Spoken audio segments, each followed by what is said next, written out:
All right, this is Kat Evans. I am interviewing a mother of a child with an IEP. So, would you please briefly introduce yourself?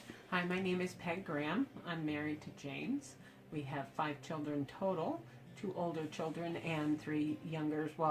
Um, Porter is 12. He's my child with autism. And I have a daughter who's 15, a son who's 18, son who's 28, and a married daughter who's 30 and has our grandchild. And we live in Chesapeake, Virginia. And Porter's a homebound student right now. So, please provide a brief description of your child's disability.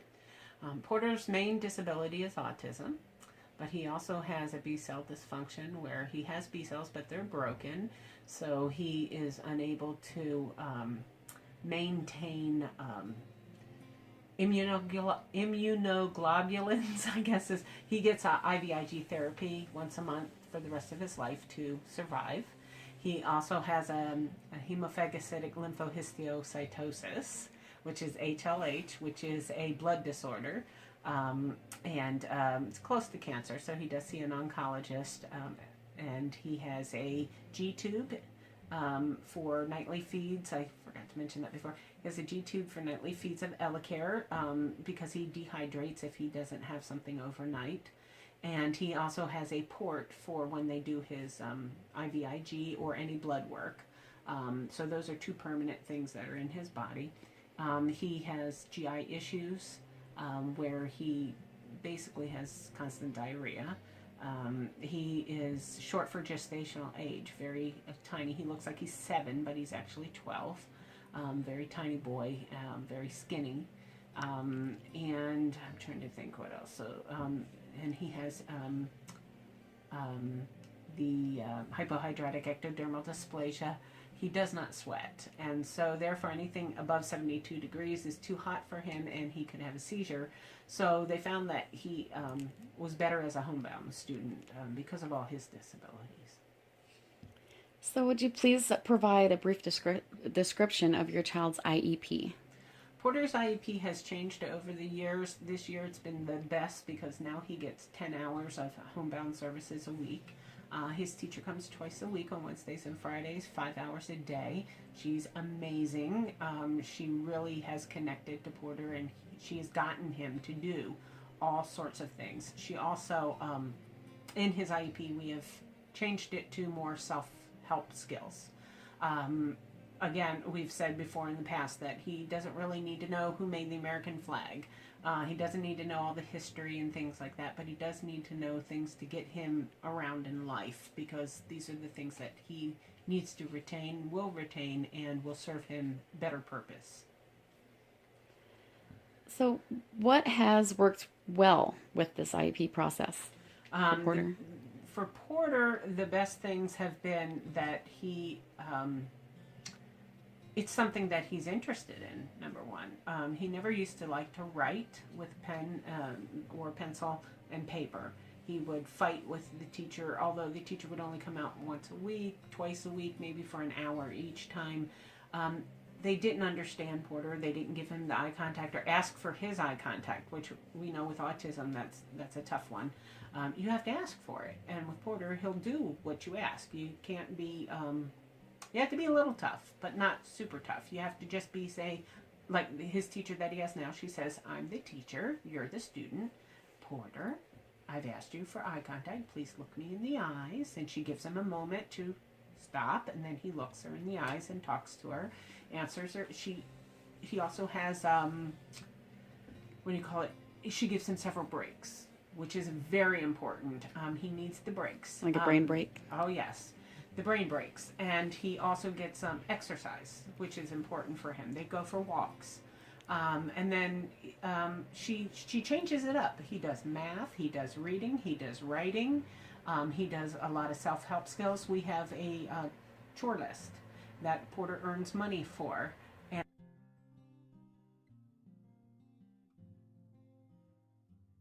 And then he has a student store where he can, at the end of the day, if he earned enough money, he can purchase things that he likes. And so that has really worked because he is excited to do things like brush his own teeth, wash his face, get dressed, eat his breakfast, clean the bathroom sink, sweep the area where he's going to have school, wipe the table down. She also is very strict on his cleanliness and reminds him. And now he knows it. He knows that's part of my daily routine. That's what I get paid to do as well. So it's something that he knows is important. She very good about being calm and telling him to use his inner voice, because with autism kids can get frustrated because they don't know how to maybe express how they're feeling or come across with something. So even if he's frustrated, she has him use his inner voice, and he understands that, and he can calm and modulate his voice. So those are some wonderful things, because they are geared towards Porter this time and not towards a child who's in 7th grade. All right, so now that we just went over what worked really well, let's talk about the parts of the IEP process that were the most challenging for you. Most challenging was getting a teacher who understood Porter, who connected with him, or getting one that would come long enough. Like I said before, he was only getting 1 to 2 hours a week, maybe 3. He would fall asleep on them. They weren't engaging him. This time he gets 5 hours on Wednesday, 5 hours on Friday, and hopefully we will do more as time permits. But that still, the state has a lot to do with that as well. Finding a teacher who can give him the hours that he needs, and then finding one that connected, was a big issue.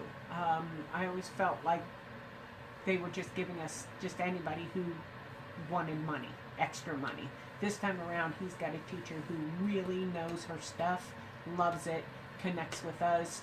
It's important for her to talk to us before and after the process, and let us know where she's coming from.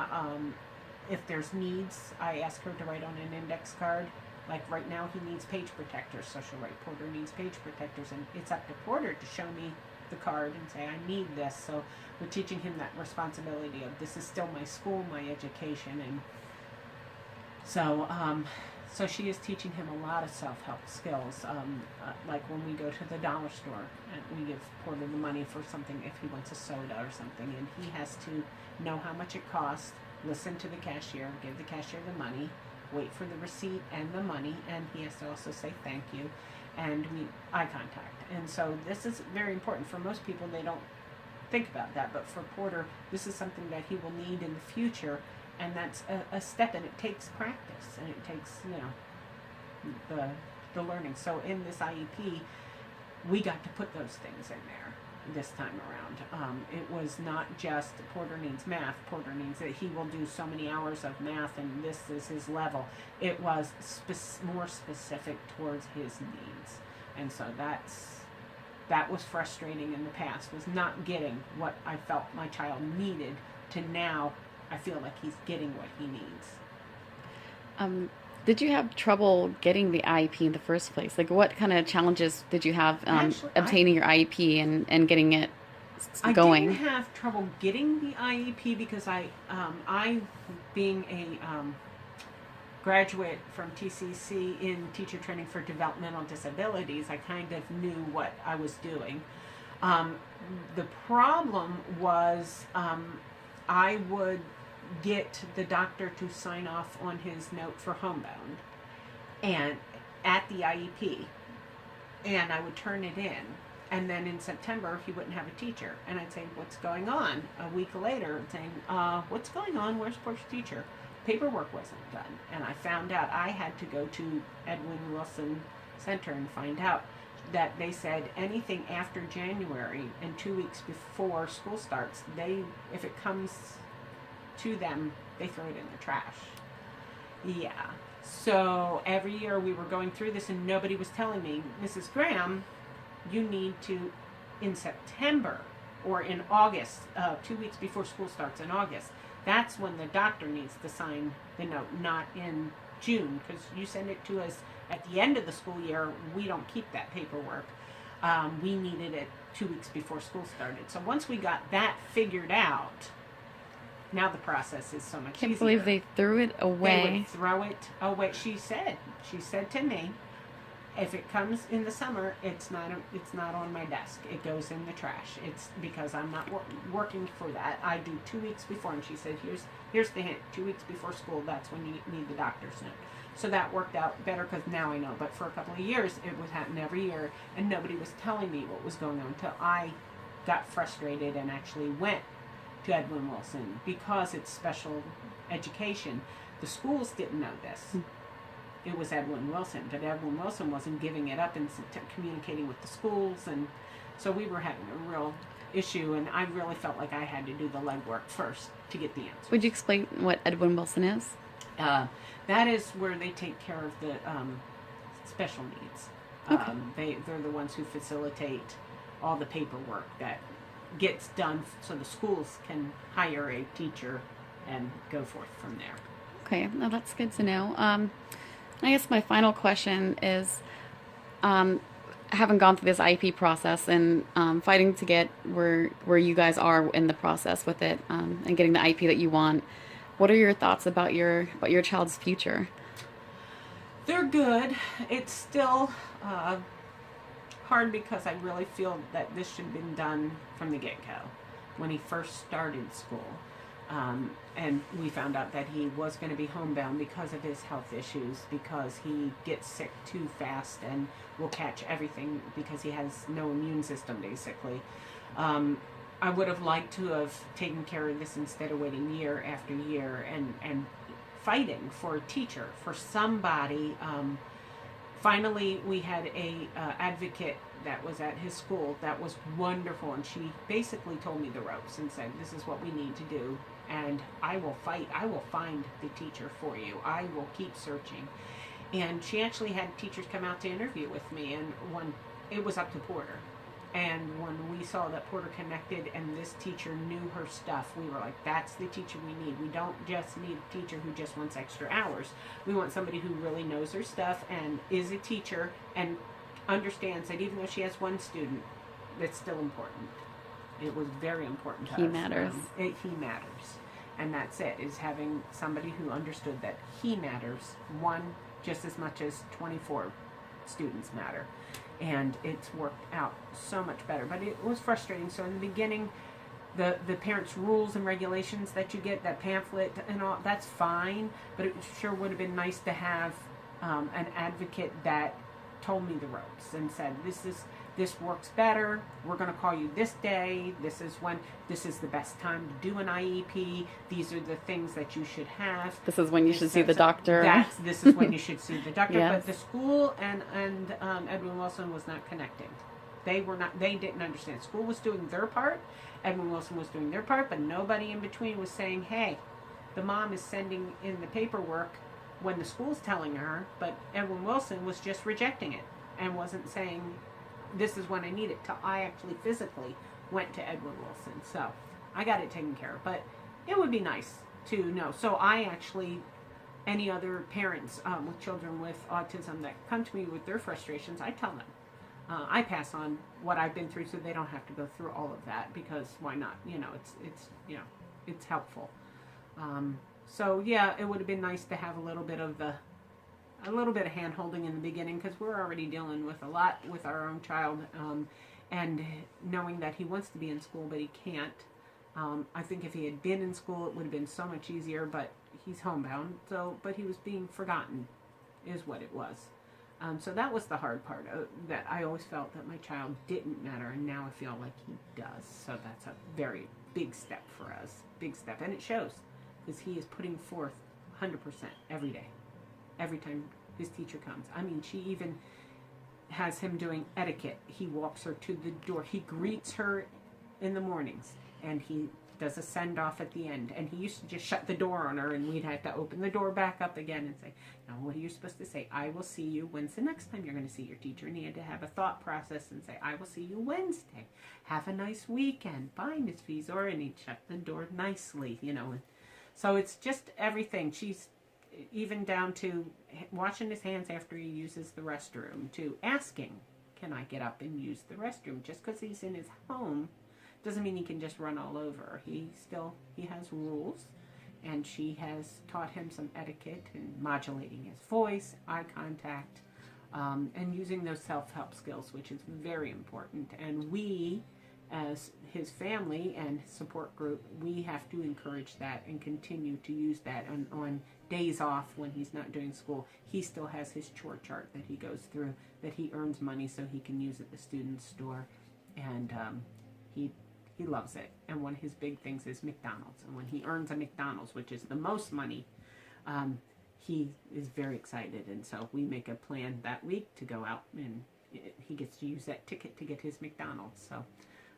it's been fun and it's been amazing, but it's taken a long process. Like I said, he's 12 now, and it's taken years to get where we are, and we just don't want to lose that.